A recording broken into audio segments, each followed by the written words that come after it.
Esto es Aerovía, tu podcast de aviación en español, con Mikel Alcázar. ¿Qué tal? Saludos, ¿cómo están? Sean bienvenidos a Aerovía. Continúa la temporada de nuestro podcast después de este descanso que se ha extendido algo más de lo planeado. Regresamos por fin a nuestra frecuencia habitual, a nuestro encuentro con ustedes cada lunes, en una segunda parte de este curso 2021-2022 que viene, como les prometimos al despedir el año pasado en diciembre, con algunas sorpresas de las que pronto les vamos a dar más detalles. De momento, a modo de pista, les adelanto que nos vamos a encontrar por aquí con algo más de frecuencia. De ahí la importancia de que si no lo han hecho ya, esto siempre lo digo al final, pero hoy lo digo al principio, se suscriban en cualquiera de las plataformas en las que está disponible Aerovía, como Apple Podcast, Spotify, iVoox, Google Podcast, Podbean, TuneIn, etcétera, para que estas aplicaciones les vayan notificando sobre todo aquello que vayamos publicando y que de esa forma no se pierdan nada de lo que estamos preparando para nuestra audiencia, para todos ustedes, que como les digo siempre son nuestra razón de ser y el motivo por el que por supuesto vamos a seguir asomándonos a estos micrófonos para analizar y repasar periódicamente la actualidad del sector. Una actualidad que sigue evidentemente marcada por la pandemia, por el coronavirus y por esta variante Omicron que lleva complicando las cosas desde diciembre, un obstáculo más para la recuperación del sector, una zancadilla más que además no ha venido sola. Hemos visto estos últimos días la polémica en Estados Unidos por el despliegue del 5G, un tema sobre el que enseguida les vamos a ofrecer más detalles, y por supuesto todo el mundo con un ojo puesto en la amenaza de una posible invasión de Ucrania por parte de Rusia, y este no es un tema menor tampoco para el sector, entre otras cosas si tenemos en cuenta que fue en ese mismo país, en Ucrania, en el que en julio de 2014 un misil tierra-aire lanzado por las tropas prorrusas, las que controlan las provincias orientales de Ucrania, derribó el vuelo 17 de Malaysia Airlines, provocando la muerte de casi 300 personas, las de los 283 pasajeros y 15 tripulantes que iban a bordo de ese Boeing 777 que volaba entre Ámsterdam y Kuala Lumpur. The Boeing 777 crashed into the ground in Ukraine, some 30 miles from that country's border with Russia. Una tragedia a la que siguió una complejísima investigación liderada por las autoridades holandesas, con todas las dificultades que tiene desarrollar una investigación así en un territorio en conflicto, y por la que ahora mismo 4 personas, 3 rusos y un ucraniano, están en busca y captura y sin sentarse en el banquillo de los acusados de un juicio que continuará este próximo marzo en La Haya. Y hoy en Aerovía, como les comentaba, hablamos del 5G y de su interacción con el transporte aéreo a la luz de lo ocurrido esta semana pasada en Estados Unidos, y en la segunda parte del capítulo hablaremos de la última edición de Fitur, clausurada ayer, una excelente oportunidad para tomar la temperatura del sector turístico, del que, como saben, el transporte aéreo es una parte fundamental. Así que sobre todo esto y más hablamos a continuación en este capítulo número 65 de Aerovía. Con la colaboración de hispaviación.es. Aviación, drones y espacio por y para profesionales.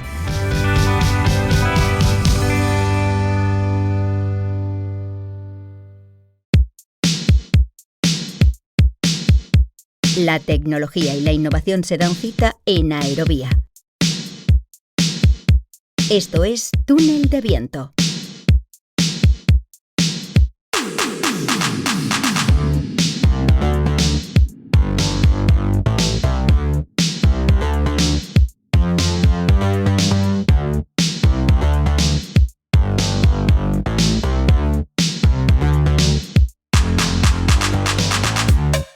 Arrancamos este capítulo 65 de Aerovía con Túnel de Viento, nuestra sección para hablar de innovación y de ingeniería aquí en Aerovía. Hoy sin uno de nuestros ingenieros aeroespaciales de cabecera, sin Pau Sendra, a quien hemos dado fiesta porque lo tenemos volando por Europa, pero sí está con nosotros Jorge Gil. Hola Jorge, ¿cómo estás? Bienvenido a Aerovía. ¿Qué tal, Mikel? ¿Todo bien? ¿Y tú? Todo bien, encantado de saludarte en este primer capítulo de 2022 de Aerovía, donde evidentemente esta sección va a ir apareciendo para tratar muchos temas relacionados con el ámbito de la innovación, relacionados con el ámbito de la ingeniería en el transporte aéreo. Enseguida, Jorge, vamos a analizar todo este lío mayúsculo que ha surgido en Estados Unidos por el tema del 5G, pero te quería preguntar antes por otro tema que también abordamos en la edición anterior de Túnel de Viento aquí en Aerovía, que es el de los A350 de Qatar Airways, porque hay novedades además significativas en este conflicto entre el fabricante Airbus y la aerolínea qatarí de estos últimos días, que ya sabíamos que se iban a los tribunales para resolver sus desavenencias, pero la temperatura ha subido, y de qué manera, Jorge, en estos últimos días. Primero, con una decisión bastante potente de Airbus al cancelar unilateralmente un pedido de medio centenar de A321 de la aerolínea qatarí, y luego la respuesta desde Qatar Airways con ese vídeo mostrando las grietas efectivamente en el fuselaje de los A350. ¿Cómo lo ves, Jorge? Pues como bien dices, la denuncia ya está puesta, ¿no? Antes era todavía palabras y acusaciones, ahora ya hay un cauce legal que se dirimirá en un tribunal de Londres, y Airbus como respuesta ha cancelado unilateralmente los pedidos de Qatar de A321, ¿no? 6.380 millones de dólares cancelados, y quiero recalcarlo, por parte de Airbus, no por parte de Qatar, lo cual tiene una lectura muy interesante, ¿no? en torno a la capacidad de mercado y la potencia, ¿no? que tienen ahora mismo de pedidos por parte de Airbus, que se puede permitir hacer este tipo de cancelación. Una cancelación, Jorge, que digamos ata un poco las manos a Qatar, ¿no? Porque al final el avión, el A321neo, es un avión muy específico y claro, al final aboca, digamos, a Qatar a que si quiere crecer y quiere renovar su flota, se va a tener que ir prácticamente, la única opción que tiene es Boeing, ¿no? Sí, y esto tiene varios problemas, ¿no? El primero de todos, la flota de pasillo único de Qatar es Airbus. Hasta ahora ha funcionado siempre con la familia A320, y hacer un cambio de este estilo, introducir Boeing dentro de ese tipo de familia, bueno, pues tiene una serie de complicaciones a nivel, bueno, management, operativos, ¿no? Complica un poco en ese aspecto. Y luego el verdadero problema es que de esos 50 aviones, 10 de ellos serán Airbus A321 XLR de Extra Long Range, ¿no? de extra largo radio.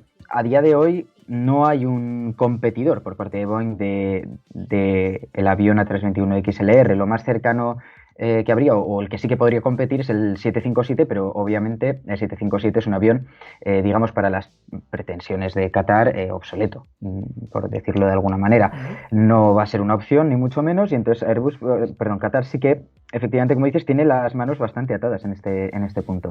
Y no olvidemos también el poder de negociación ahora, porque si Qatar se va a tocar la puerta de Boeing y Boeing sabe que no hay alternativa, evidentemente el precio seguramente varíe. Pero esas son las cosas de las negociaciones entre las compañías y los fabricantes, de las que nunca sabremos nada y que ocurren entre bastidores y sin conocimiento del público. Pero bueno, evidentemente es un movimiento muy potente por parte de Airbus digamos, en represalia por esas desavenencias por el caso de los A350. La respuesta de Qatar Airways llegó apenas unas horas después y fue mostrar en un vídeo bastante potente esas grietas en el fuselaje que, digamos, ponen un poco entre la espada y la pared a Airbus, ¿no? Porque al final están mostrando algo que el fabricante niega y que en realidad la compañía, con ese vídeo, ha tratado un poco de elevar la magnitud del problema, ¿no? Sí, digamos que Qatar pasa todo este tema a un punto público, ¿no? Se lo presenta a la comunidad en general para que juzguen por ellos mismos la situación. Y realmente el vídeo, hombre, es significativo, pero la gran mayoría de imágenes que aparecen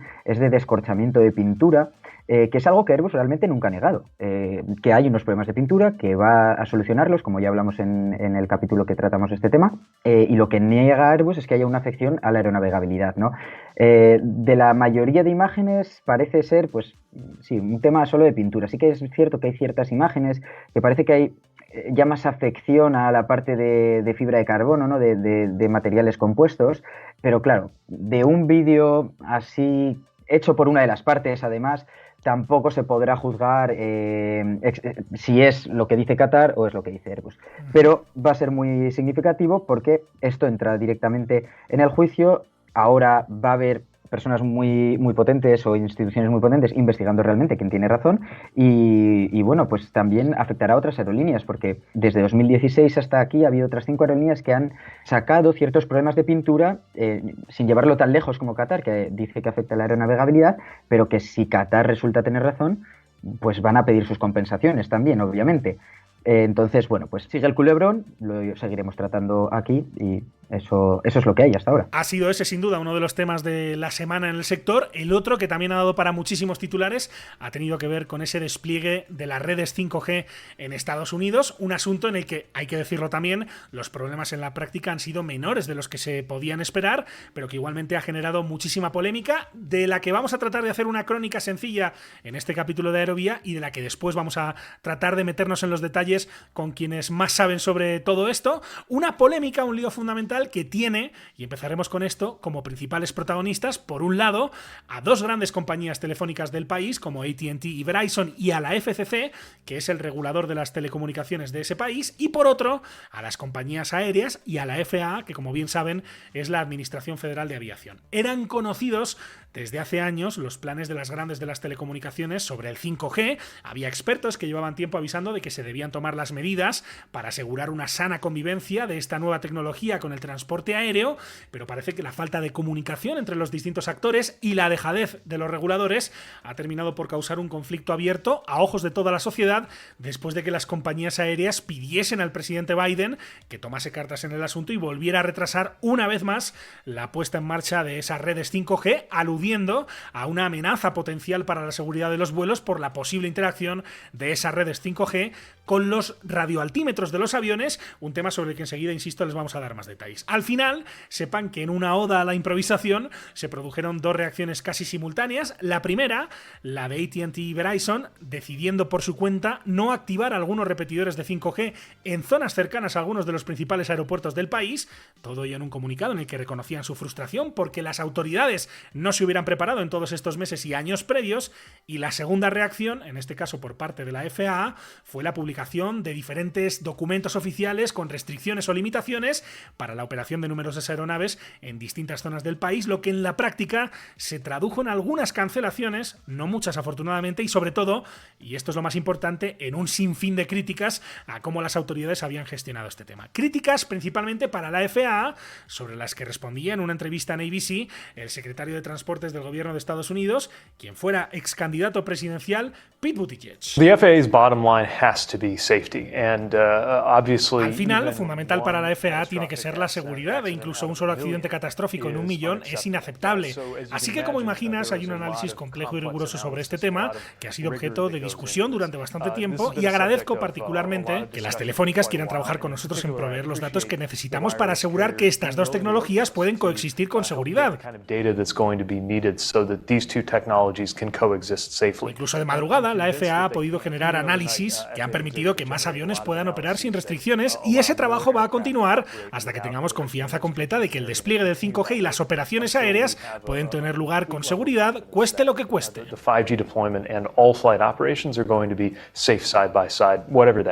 Medidas excepcionales siempre en nombre de la seguridad, porque al fin y al cabo, Jorge, el sistema del que se habla, en este caso de los radioaltímetros, es esencial en la aviación que conocemos en la actualidad, ¿no? Sí, Miquel, el radioaltímetro no deja de ser uno de esos tantos casos de redundancia en sistemas e ir más allá en la precisión de los sistemas dentro de los aviones, ¿no?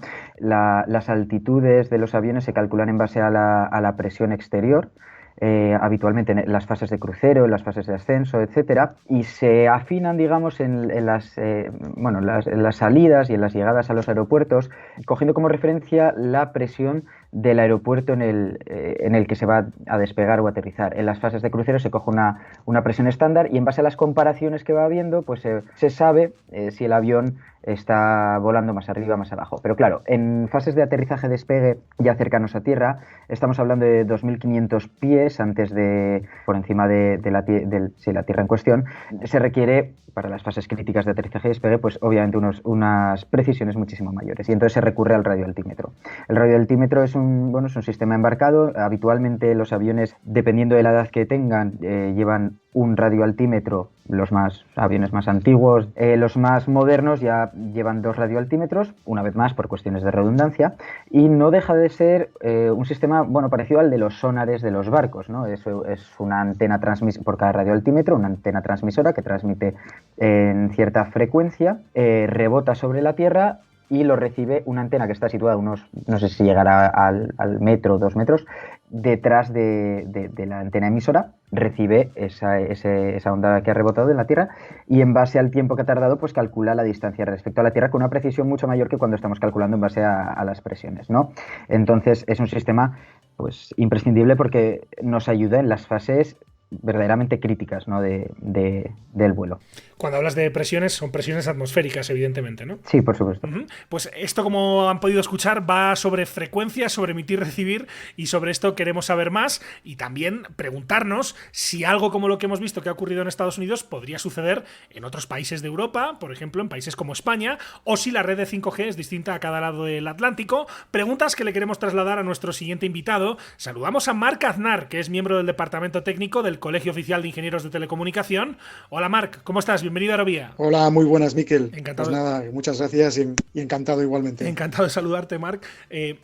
Creo que eres el primer ingeniero no aeronáutico que tenemos en Aerovía. En este caso, claro, son dos mundos que han entrado en conflicto, o en conflicto aparente, al menos en Estados Unidos. Te quería empezar preguntando cómo está ahora mismo la situación del 5G en España. ¿A qué porcentaje de despliegue más o menos ha llegado? Y bueno, y luego te preguntaré por cómo estás viendo en la distancia esto que ha pasado en Estados Unidos. Pero, ¿cómo está ahora mismo la situación en España, Marc? Bueno, a ver, la situación...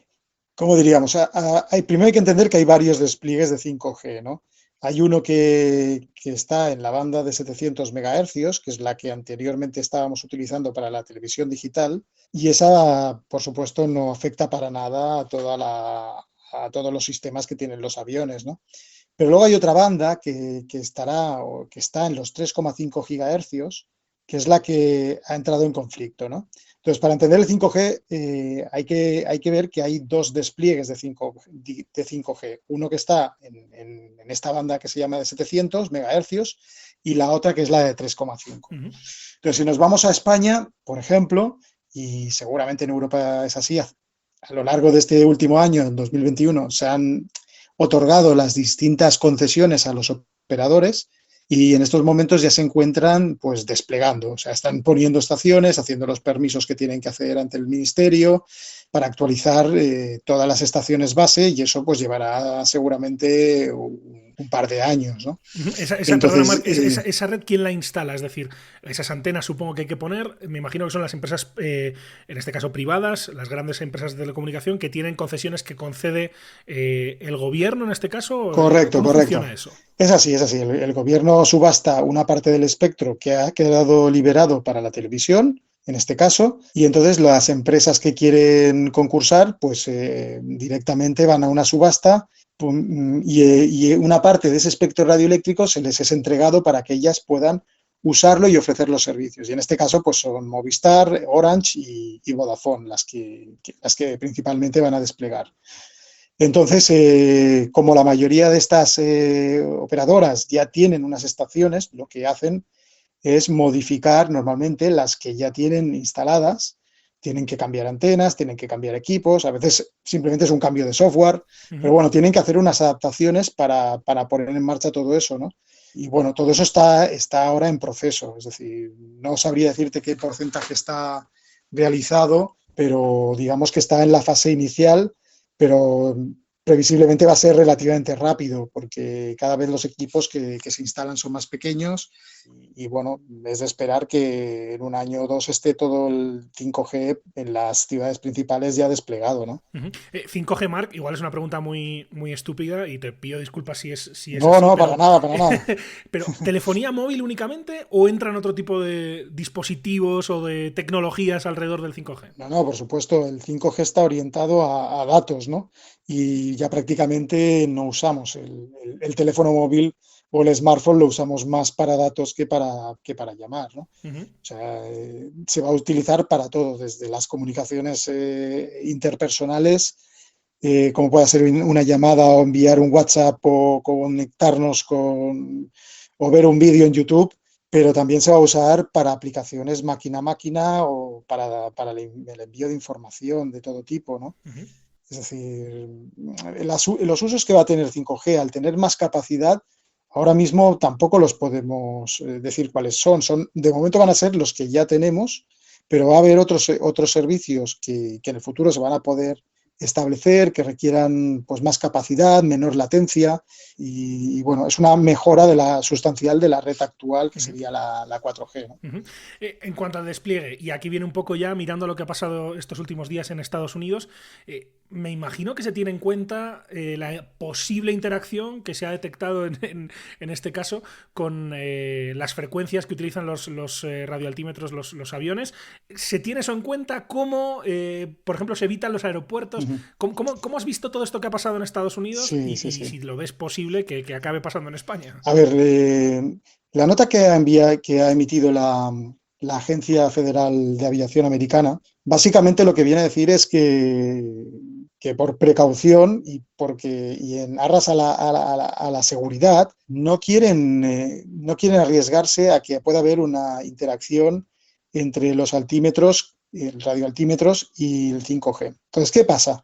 Que ahora nos vamos al 5G de la banda de 3,5 GHz, la que se llama banda C. En Estados Unidos hay una particularidad distinta a Europa, ¿no? Y es que las frecuencias que utiliza el 5G van prácticamente hasta los 4 GHz, de los 3,8 a los 4 GHz. Y los radioaltímetros utilizan unas frecuencias que están más próximas, que van desde los 4,2 hasta los 4,4. Por lo tanto, solo hay 0,2 GHz de espacio entre esas dos bandas. ¿Qué pasa en Europa? Que esa separación de las bandas entre la que usan los altímetros de 4,2 y la que se usa en Europa, que sería 3,6 a 3,8, es mucho mayor que allí. Con lo cual, es de esperar que por el lado de las interferencias de frecuencias en Europa sea mucho menor. Hay otro tema que también apunta la FAA de diferencia, es que en Estados Unidos las estaciones base están usando una potencia bastante superior a la que utilizan aquí, con lo cual la separación que han pedido entre las estaciones base, que son las antenas que se pongan cerca de los aeropuertos, y los aeropuertos, pues son mucho mayores que las que presumiblemente serían en Europa, ¿no? O sea, de todas formas, esto cuando llegue a Europa, pues se tendrá que probar y se tendrán que hacer las pruebas pertinentes, ¿no? Dejo que te pregunte también Jorge Gil, nuestro ingeniero aeroespacial. Jorge, preguntas para Marc Aznar, para nuestro invitado. Sí, Marc, la pregunta es si las compañías telefónicas saben que estos aviones, los equipos embarcados, en este caso radioaltímetros de las aeronaves, van de la banda del 4.2 al 4.4, ¿por qué apuran hasta el 4.0 en el despliegue del 5G? Bueno, es una buena pregunta, porque realmente 0,2 con la tecnología actual es muchísimo. Es decir, cuando tenemos tecnología que todo va con electrónica, la electrónica es muy precisa y ese 0,2 tendría que ser suficiente margen. Si está aprobado por la Unión Internacional de Telecomunicaciones y se ha aprobado así, es que debería ser suficiente. De hecho, hay una nota emitida recientemente por la FAA que dice que el 78% de los aviones ya lo cumplen. Es decir, parece ser que hay 13 distintos altímetros que ya cumplen, que no tienen ningún problema en Estados Unidos, principalmente de Boeing, de Airbus, también hablan de 2 modelos de Embraer, ¿no? Entonces, lo que dice la FAA es que el 78% de los aviones no tienen problema con la tecnología actual. Entonces, ¿qué puede pasar? Que altímetros que sean antiguos o altímetros que sean hechos pues, con tecnologías que no están verificadas, ese margen del 0,2 tampoco se sabe si es así, pero podría dar problemas. Entonces, los tienen o que verificar esos altímetros que están en esos modelos de avión, o bien tendrán que cambiarlos. No sé si me explico. Sí, no, y de hecho creo que esto es importante también precisarlo, que no es que haya habido un problema en Estados Unidos que haya levantado las alarmas, sino que, y en Estados Unidos se usa esa expresión de abundance of caution, ¿no? De abundancia de precaución, ¿no? Por decirlo de alguna forma, una traducción literal, pues se toman esas medidas restrictivas pensando en que pudiera, es condicional todo, haber algún problema. Has mencionado no solo la diferencia en las frecuencias, también en la de la posición de las antenas, y creo que esto es interesante, ¿no? Y hablabas de la potencia, pero creo que también la FAA había hablado de la orientación de esas antenas, ¿no? Y de que en Europa, en el caso de Francia, tienen como una leve orientación hacia el suelo, ¿no? No sé si es así, Marc. Bueno, en general todas las antenas que hay de telefonía móvil orientan hacia donde está la gente, que es al suelo, ¿no? Y es de esperar, además, que yo no sé qué interés puede haber en cubrir, por ejemplo, zonas de pistas con la banda de 3,5. Ahora mismo yo desconozco si va a ser interesante, Porque imaginemos que estamos en la pista de despegue dentro del avión y durante el momento que se puede utilizar el teléfono móvil. Pues seguramente evidentemente todo esto es transparente para el usuario, ¿no? Pero seguramente si el móvil se tiene que conectar, pues se podrá conectar con la banda de 700, que tiene además mayor alcance que la de 3,5, y seguramente no hará falta ni que tenga cobertura en 3,5. Pero aún así, en general, siempre las antenas están orientadas para cubrir un sector, que es una especie de círculo alrededor de donde están, y se consigue mejor apuntando las antenas con unos ángulos de 3, 4, 5 grados hacia el suelo, ¿no? Y eso en general es así, tanto en Europa como en Estados Unidos, ¿no? Yo esa nota desconozco si en Estados Unidos emiten de esa forma y en Europa a lo mejor en Francia en concreto obligan a que esté siempre inclinado, pero en la práctica los operadores siempre inclinan las antenas para que la cobertura esté limitada. O sea, al operador tampoco le interesa emitir y llegar indefinidamente, le interesa acotar una zona y hacer lo que se llama una celda. No sé si me entendéis, ¿no? Pero, sí. Cuando hablamos de telefonía celular es porque cada antena cubre una celda. Entonces, si la antena emite más allá de la celda, tampoco funciona bien el sistema, ¿no? Como me imagino miembro del Departamento Técnico del Colegio Oficial de Ingenieros de Telecomunicación, te habrá tocado seguramente interactuar muchas veces con las administraciones, ¿no? Porque el mundo de la telecomunicación también está muy regulado. En el caso de Estados Unidos se ha mencionado mucho como uno de los grandes problemas de este despliegue problemático de 5G, que no se han hablado entre la FCC, ¿no? la Comisión Federal de Comunicaciones, y la FAA, que es la Administración Federal de Aviación.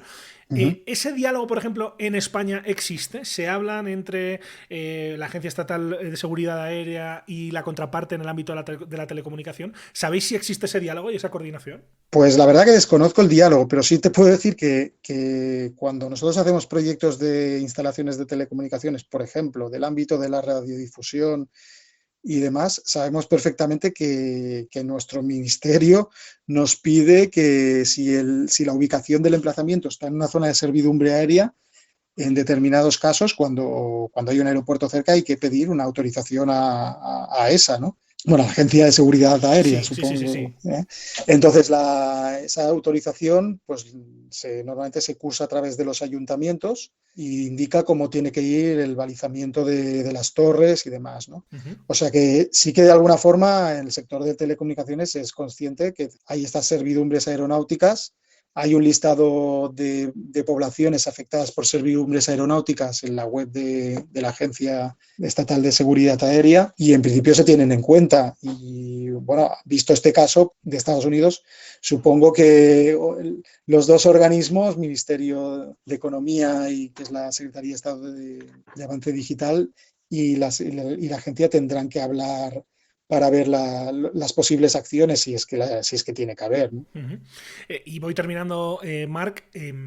Una de las posibles, no sé si llamarlo soluciones, pero uno de los parches que se han puesto sobre la mesa en Estados Unidos era dejar los principales aeropuertos fuera de esta red de 5G. ¿Crees que algo así también podría servir como solución en el caso de España? No, para nada, porque volvemos a lo que he dicho antes. Hay dos tipos de 5G, el de 700 y el de 3,5. En ningún caso yo creo que se vaya a dejar de cubrir en 5G ningún aeropuerto, porque tanto a los aeropuertos les interesa como a los operadores, ¿vale? O sea, lo que pasa es que a lo mejor no se utiliza en algún aeropuerto la banda de 3,5 y se utiliza la de 700.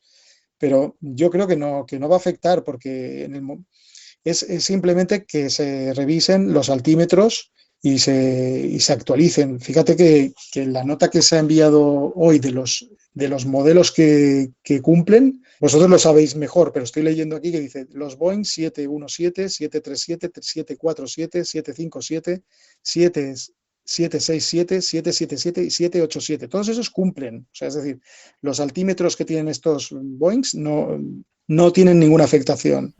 Los MD-10 y 11 y los Airbus A300, 310, 319, 320, 321, 330, 340, 350, A380. O sea, yo diría que todos. No falta ninguno. Sí, claro. Sí, están casi todos. No sé. Y luego los Embraer 170 y 190.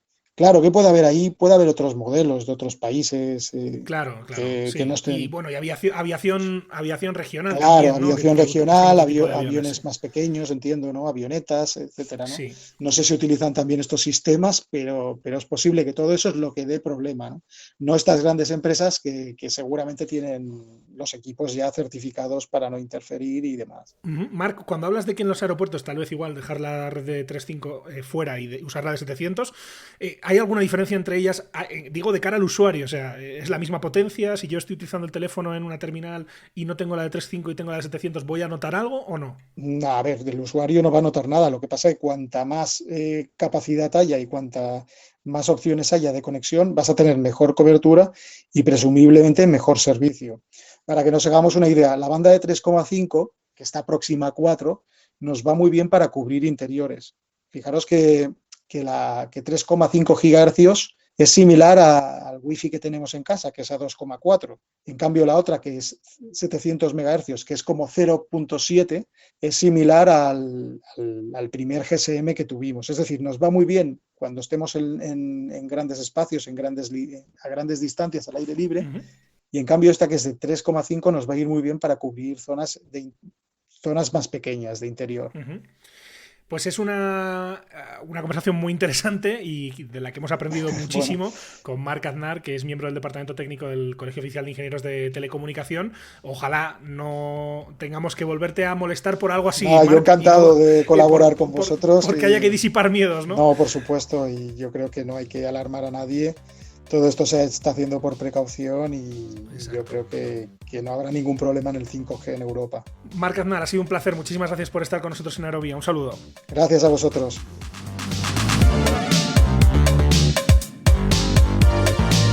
Una conversación que nos recuerda también el trabajo importantísimo que hacen los ingenieros de telecomunicación, no solo los ingenieros aeronáuticos o aeroespaciales, en todo lo que tiene que ver con el transporte aéreo. Lo que además vuelve a poner sobre la mesa Jorge, que en aviación todo se hace por seguridad, y en este sentido, bueno, pues una llamada a la calma, ¿no? De que todo esto se está haciendo evidentemente por seguridad, pero no olvidemos, y esto es importante, la gran cantidad de sistemas importantes en un avión moderno que tienen de algún modo una relación con los altímetros, Jorge. Sí, claro, al final los aviones pasan de tierra al aire y de aire a tierra, ¿no? Entonces el radioaltímetro interviene mucho en saber cuánto de cerca estamos de la Tierra, que es como las fases críticas. Entonces afecta a sistemas muy importantes, ¿no? Principalmente, bueno, por nombrar algunos, lo que sería el TICAS, es un sistema que mucha gente conocerá y que es muy importante, que es el Traffic Collision Avoidance System, sistema de evasión de colisión aérea, ¿no? Que es como, una vez más, redundancia dentro de la aeronáutica. Ya no solo tenemos los controladores separando tráfico, sino que propiamente los aviones se comunican entre ellos para saber dónde está su posición, y en caso de que se llegaran a situar demasiado cerca, pues una serie de instrucciones para evitar en última instancia, si todo lo demás anterior ha fallado, pues evitar que se pudiera producir un incidente o accidente, ¿no? Sistemas ya un poquito más específicos, como los que ayudan a los pilotos, al avión, a evitar impactos de la cola en tierra en las rotaciones de despegue, por ejemplo, prevención de vientos cruzados, sistemas que ya ayudan un poco más a las tripulaciones más que evitar ciertas cosas, y sistemas un poco ya más mecánicos, ¿no? Como pueden ser las reversas para frenar el avión una vez hemos aterrizado. Hay una grandísima cantidad de sistemas que pueden ser afectados por un mal funcionamiento del radioaltímetro. No porque el radioaltímetro conecte directamente con esos sistemas, sino porque el radioaltímetro da una idea al ordenador de a bordo de cuán cerca del suelo estamos y si estamos aterrizados o estamos en el aire, entre otros sistemas que también lo miden, pero este es uno de los más importantes. Se ve clara la afección. No nos ha podido acompañar en esta grabación Pau Sendra, que es el otro colaborador que es habitual en Túnel de Viento aquí en Aerovía. Además de ingeniero aeroespacial, Pau Sendra es piloto y de hecho lo tenemos volando por Europa este fin de semana, así que le hemos pedido que nos cuente qué le supone como piloto no tener un radioaltímetro o no tener los radioaltímetros funcionando en el avión, y esto es lo que nos decía Pau Sendra. Hola Miquel, pues sí, una pena no haber compartido esta ocasión con vosotros, y más en una semana tan intensa como esta. El radioaltímetro es un sistema que parece inofensivo porque mide la distancia que hay entre el avión y lo que tiene debajo a una corta distancia. En el caso del 737 son solo 2.500 pies. Sin embargo, hay muchos sistemas, algunos críticos para la seguridad, que dependen del radioaltímetro. Por ejemplo, el Ground Proximity Warning System, el clásico Terrain, Pull Up, que es obligatorio en los aviones que tienen más de 19 pasajeros por razones obvias de seguridad. También el radioaltímetro, en muchos casos, sirve de información para la lógica tierra-aire, es decir, ayuda al avión a saber si está volando o está en tierra y habilita o deshabilita ciertas funciones, como por ejemplo las reversas, el retraer el tren. En el caso del 737, por ejemplo, si el radioaltímetro marca menos de 10 pies, podríamos deployar las reversas en vuelo, lo cual puede llegar a ser peligroso. Viendo la lista de equipos mínimos que necesitamos para el 737, vemos que podríamos ir a volar con uno de los 2 radioaltímetros que tenemos, pero aún así con muchas limitaciones. Por ejemplo, no podríamos hacer aproximaciones de categoría 2-3, es decir, aquellas en las que el avión aterriza de manera automática en días de muy poca visibilidad, y también nos encontramos con muchas limitaciones en el uso del piloto automático, con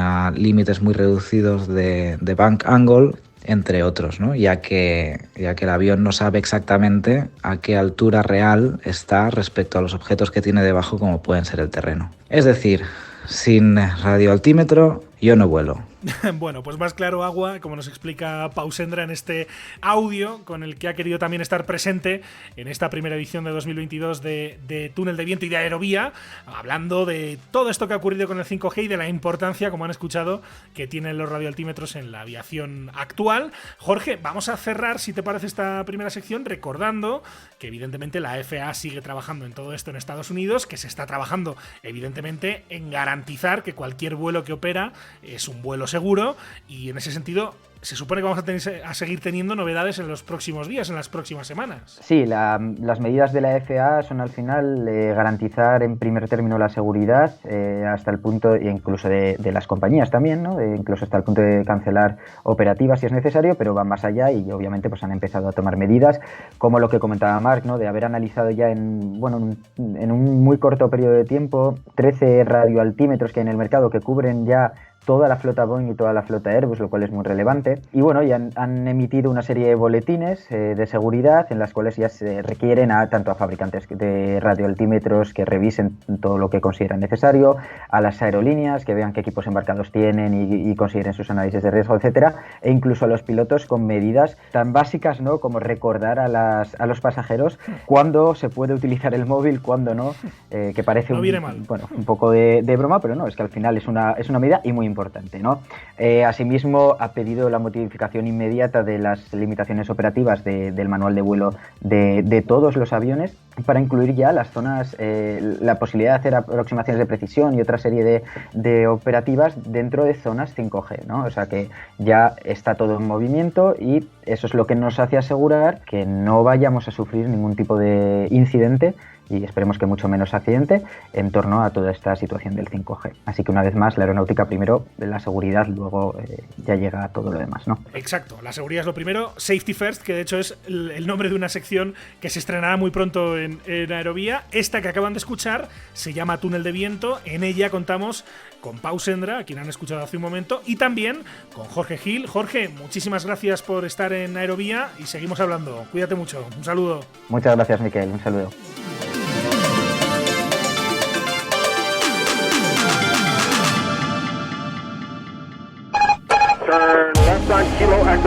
Cada lunes, un nuevo capítulo de Aerovía llega a tu plataforma favorita.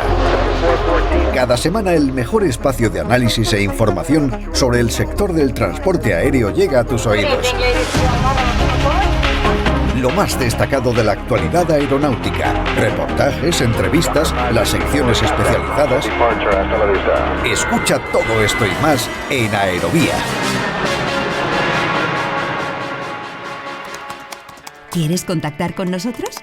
Escríbenos a info@aerovia.net.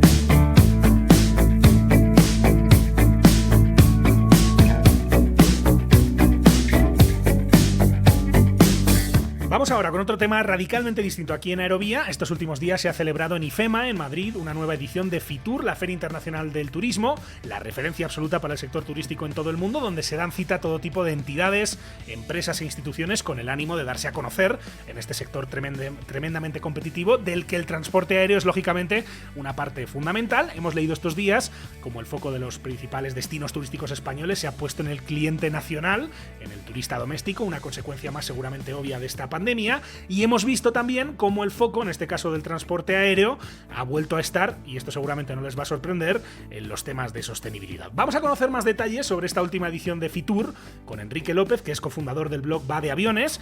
Hola Enrique, ¿cómo estás? Bienvenido a Aerovía. Hola, ¿qué tal? Muchas gracias por la invitación. Encantado de saludarte, Enrique.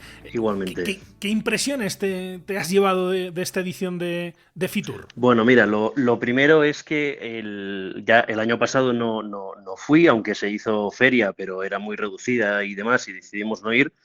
Pero la principal diferencia ha sido el vernos a todos con la mascarilla, porque la última edición, que fue la de 2020, pues bueno, era una edición normal y corriente, todavía no había llegado aquí el COVID, y bueno, ver a caras conocidas que las tenías que mirar 2 o 3 veces para saber si era o no era esa persona, pues es algo que, bueno, nos ha llamado la atención por la primera diferencia visual, ¿no? En la feria. Sí, te iba a decir, Enrique, 2020, que fue, si no me equivoco, si no recuerdo mal, fue apenas un par de meses antes, ¿no?, de que llegase la pandemia. Sí, sí, claro, fue en enero. Sí. Fue en enero 2020 y el confinamiento llegó en marzo. Así que fue justo 2 meses antes. ¿Y en comparación con aquello, lo has visto muy distinto este año? Bueno, yo creo que hay menos gente, porque claro, se nota sobre todo gente del extranjero que no ha venido. Yo sí que noté bastante menos gente, pero noté mucha más gente de la que esperaba. Todo hay que decirlo, una cosa no quita la otra. Entonces, mucha menos gente extranjera, pero la gente local, los de toda la vida que siempre nos encontramos en FITUR, ahí estaban todos. Entonces, en ese aspecto es una buena señal, porque la gente se ha volcado en FITUR, se ha volcado en la famosa recuperación, que ya nos hablaron el año pasado de ella, y que se supone que este verano será mayor. Y entre otras cosas, por ejemplo, una de las diferencias es que este año hemos podido ver el stand de World to Fly, que en 2020 seguía siendo Evelo. Entonces esa ya también es una diferencia, porque Evelo como tal ya no existe, y se presentó World to Fly ya al mundo, por así decirlo, ¿no? Que empezó, una de las compañías que empezó a operar en la pandemia, ¿no? En medio de la pandemia del año pasado. Eso es. Empezaron el año pasado, y ya este año, pues bueno, en FITUR ya tenían su propio stand con sus TCPs ahí atendiendo al visitante y demás. Así que esa ha sido una de las novedades. Y impresiones, pues mira, el stand de Iberia, que siempre destaca, siempre es un stand muy grande y muy interesante de visitar. Este año recopilaba una colección de uniformes, de todos los uniformes que ha tenido la compañía, y esos uniformes que se presentaron, pues hace ya casi 3 años antes de la pandemia, que no se han podido poner en marcha. Se van a poner en marcha a partir de junio del 22. Han representado, por así decirlo, los uniformes en FITUR, y han anunciado que a partir de junio 22 las tripulaciones ya irán con los uniformes nuevos. Y a su vez también tenían una maqueta de 2 asientos business y 4 asientos de Turista Plus, presentando los nuevos servicios a bordo en cuanto a sostenibilidad. Una cosa que me ha llamado mucho la atención es que, por ejemplo, para el cliente business acostumbrado a viajar, pues quizás dos veces al mes, te dan la opción, cuando tú haces la reserva, de que todo lo que te entregan a bordo, si no lo quieres, se lo digas a la compañía. Por ejemplo, si tú tienes neceseres en casa, porque vas en business 2 veces al mes, oye, pues no quiero que me des neceser, pues le quitas el cheque en la reserva. Entonces tú, en el momento de la reserva, te dan toda una serie de checks, como por ejemplo, ya te digo, el neceser, la opción de que te lleves los cubiertos, tus propios cubiertos, porque yo qué sé, a lo mejor por tema de COVID o por tema de sostenibilidad no quieres que te lo dé la compañía. Si eres de los que va con tu botella rellenable por el mundo y no quieres que te den agua de botella de plástico, sino que te la rellenen a tu botella. Son cosas que me llamaron mucho la atención. Y también han eliminado los plásticos a bordo, y las mantas, las mantas que siempre están dentro de una bolsa de plástico, ahora se entregan envueltas en una cinta de cartón reciclado. Ah, mira, qué curioso. Y la almohada también, entiendo. Sí, exacto. O sea, lo que es entre comillas, el kit de a bordo, sí, de almohada, de manta, y en caso de business, cuando el asiento se hace full flat, antes no, pero ahora han incorporado un pequeño colchoncito que otras compañías ya hace años que lo ofrecen. Entonces, cuando el asiento se hace full flat, aparte de la manta y la almohada, viene el colchoncito para que sea más cómodo el asiento. Interesante. Hablabas de World to Fly, Iberia, de lo que es compañías aéreas. ¿Hay algo más que te haya llamado la atención de Fitur este año? Bueno, sí, Plus Ultra tiene stand propio. Plus Ultra antes estaba metida dentro de un conglomerado de turoperadores, de agencias de viajes y tal. Este año Plus Ultra tiene stand propio, bastante grande además en el pabellón, creo que era el 3, que era el de América, donde estaban pues todo el continente americano ahí representado. Y Plus Ultra, porque su foco de negocio está en el continente americano, tenía un stand propio bastante grande, bastante majo. La gente que atendía allí eran TCPs de la propia compañía, que nos acercamos a hablar con ellos y la verdad que súper majos, nos atendieron súper bien y bueno, parece que su intención es seguir volando, seguir conectando tanto desde Madrid como desde Tenerife los diferentes destinos con los que ya habían conectado anteriormente. Y así como novedad, ya te digo, el stand de Plus Ultra, y Vueling también ha tenido este año stand propio. Vueling antes estaba integrada dentro del stand de la Comunidad de Cataluña, y este año Vueling tiene stand propio, donde se han presentado la nueva base de Gatwick, donde presentaron las nuevas rutas que van a tener este verano. Y bueno, para amenizar un poco, han creado un juego interactivo donde tú desde tu móvil, escaneando un QR, tienes que ir cazando los famosos corazoncitos que ahora son el logo o la imagen corporativa de Vueling. Sí. Y entonces los tres primeros, el primero se llevaba 2 billetes a París con entrada a Disney, el segundo 2 billetes a cualquier destino y el tercero un descuento para volar con la compañía. Pero la verdad que nos ha llamado mucho la atención, nos ha parecido un stand súper bonito, porque además súper iluminado, súper abierto. No sé, era algo que yo particularmente en Fitur no había visto nunca un stand propio de Vueling, y la verdad que se lo han currado. A mí me ha gustado mucho. No sé si, Enrique, por ir cerrando, compartes un poco esa idea de que se ha tratado de transmitir cierto optimismo, ¿no? A pesar de todo lo que está pasando, de Omicron, sí. De todas estas zancadillas que se está llevando el sector.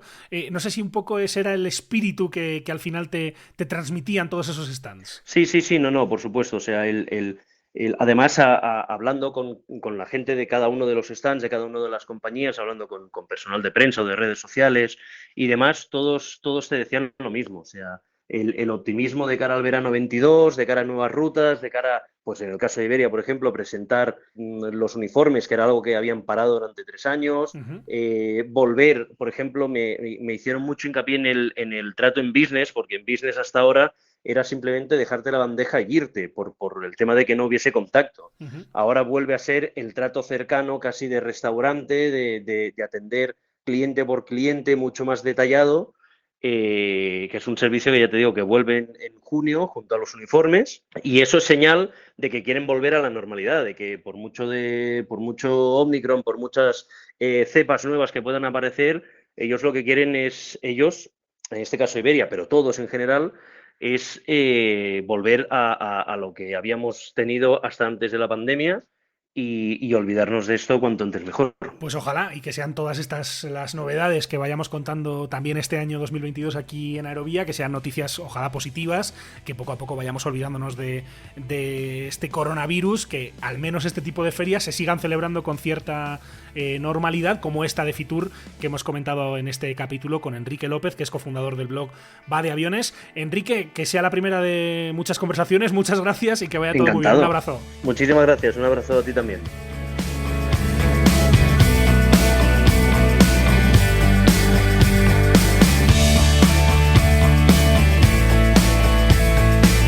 así llegamos al final de este capítulo en Aerovía. La próxima semana más. Mientras tanto, recuerden que pueden encontrarnos en hispaviación.es, en www.aerovía.net, así como en facebook.com/aeroviapodcast, en los perfiles en las redes sociales de Hispaviación y también en Twitter, en nuestro perfil Aerovía Podcast. Además, como siempre, les invitamos a suscribirse si no lo han hecho ya en cualquiera de las principales plataformas en las que se puede escuchar Aerovía, con sus comentarios y valoraciones, donde sus críticas, sobre todo las constructivas, nos resultan de gran ayuda. Muchísimas gracias por estar ahí y hasta la próxima.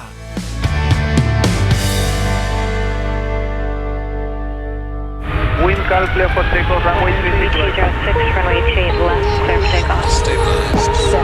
Aviación civil, aviación militar, aviación general y deportiva, drones, espacio. ¿Quieres estar al tanto de lo que ocurre en el sector? No olvides seguirnos en tu plataforma favorita. En Apple Podcast, Spotify, iVoox, Podbean, TuneIn y más. Busca Aerovía, tu podcast de aviación en español, y suscríbete.